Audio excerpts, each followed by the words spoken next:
Good day. So today we shall have to continue our discussion with some topics in differential equation. But before we head down the lesson 2, we shall have the review for the lesson 1, wherein we have to identify or classify an ordinary differential equation or partial differential equation. Give the order degree and indicate the dependent and independent variable both, as well as we indicate whether it is a linear differential equation or nonlinear. With a given example of differential equation, we can consider this one. So we have the third derivative y minus 3, first derivative plus 2y equals to 0. So that we can easily identify or classify the given differential equation. We rewrite it as third derivative minus 3 first derivative plus 2y equals 0. So we consider it as an ordinary differential equation because the differential has only one independent variable. The independent variable is x, and it only contains total derivative or differential. It is in a third order because the highest ordered of the given differential equation is third derivative, meaning this will be in the third order because one of the variables is in their third derivative. It is a first degree because the highest ordered is raised to an exponent of 1. So it is first degree. Again, the independent variable is x and the dependent variable will be y. And it is considered linear. Linear because it is actually contain the product of dependent variable y and is derivative of differential, which is have a transcendental and which is independent variable of x. Now we go to the second lesson. We have the elimination of arbitrary constant. Elimination of arbitrary is to find the differential equation from the given general equation. The arbitrary constant involved in the given equation must be eliminated.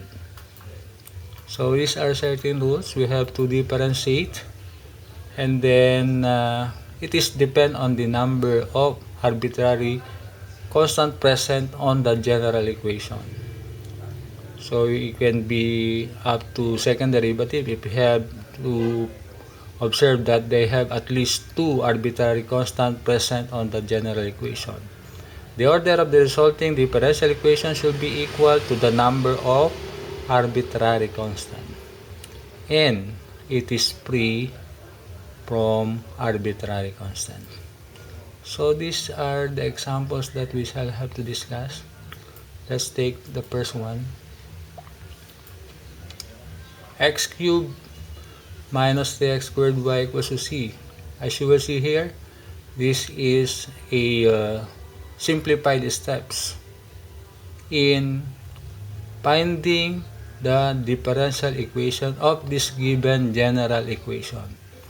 First step is to isolate the arbitrary constant, differentiate and simplify. From our first problem, we noticed that the arbitrary constant is isolated at the right member. So therefore, we shall be skipping the first step. We shall have number 2. We have to differentiate. So differentiating x cubed, differentiating the second variable and as well as the constant. The derivative of x cubed is 3x squared. And you will notice this x squared y is a product rule. So we use the product rule of the differential calculus, wherein the derivative of the ub, the first multiplied by the derivative of the second plus the second times the derivative of the first.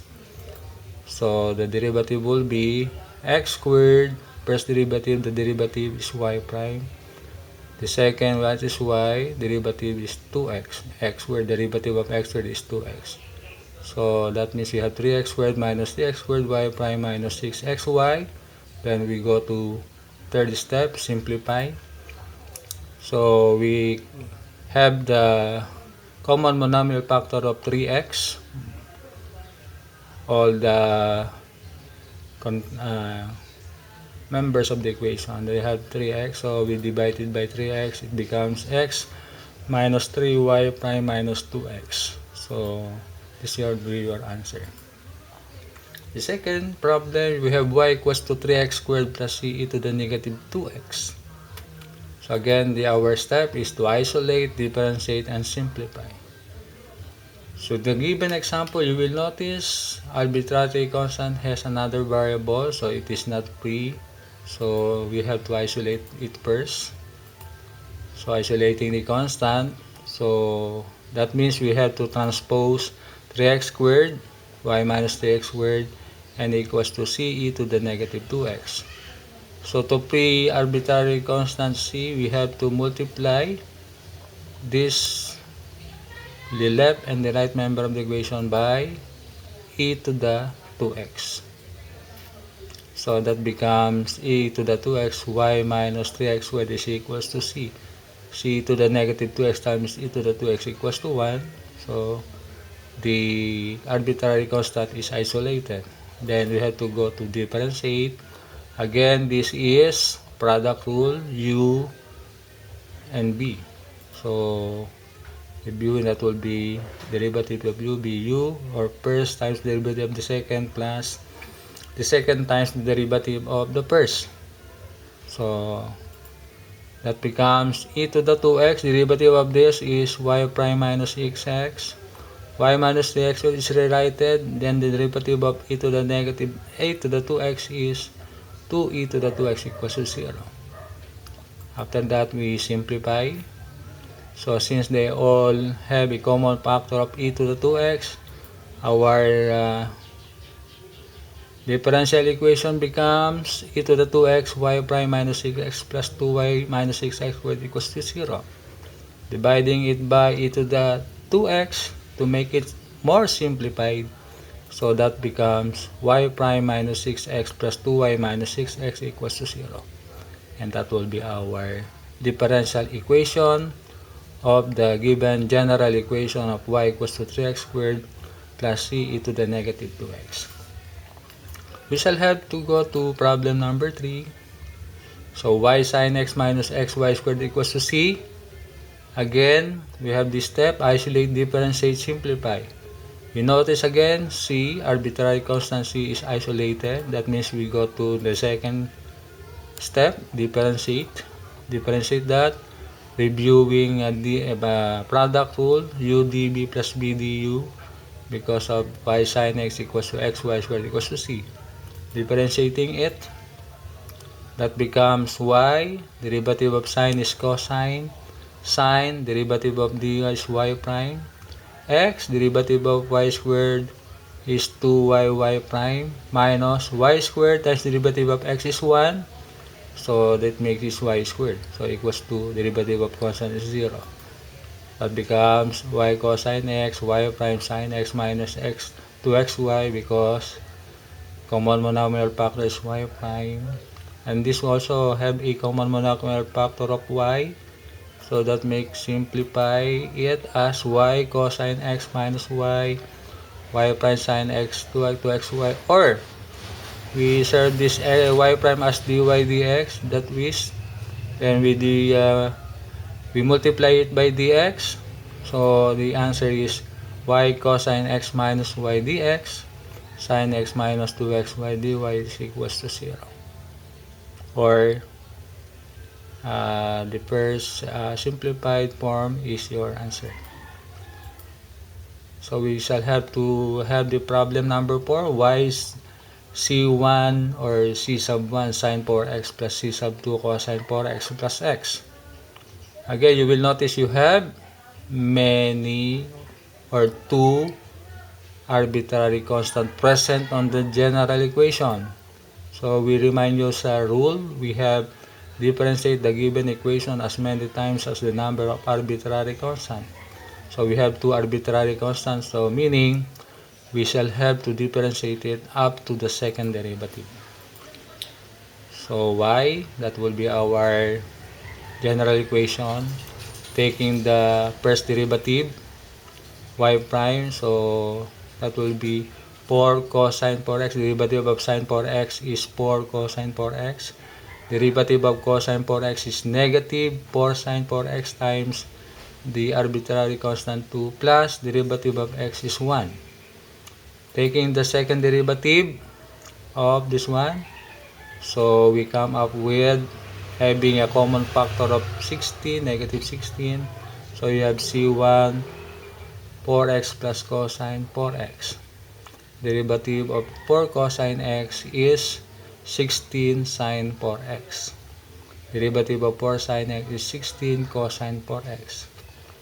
You will notice, to make it simpler, you will notice that the second derivative has also a variable of c1 4x cosine 4x, which is similar to our general equation, c1 sine 4x cosine 4x. So therefore, you will notice I have assigned equation A here and equation B. Equation A, so to make it have a simpler differential equation, we make it to simplify. So therefore, we transpose x to the left. So y minus x is equals to c1 plus c1 4x plus c2 4x. You will notice it is the same in the second derivative, c1 4x plus c2 4x. So solving further or simplifying it further by substituting the a prime to b, so that make it y. Second derivative y, the value for c1 4x is y minus x. So that will be y minus x. This is negative 16, negative 16. The value of this is from equation A prime. So it becomes negative 16y minus x. Simplifying further, you have y double prime is equals to negative 16y plus 16x. And that will be y second derivative plus 16y minus 16x is equals to 0. And that will be our one answer. So next lesson, we shall have lesson 3. That will be families of cards. Good day and good luck.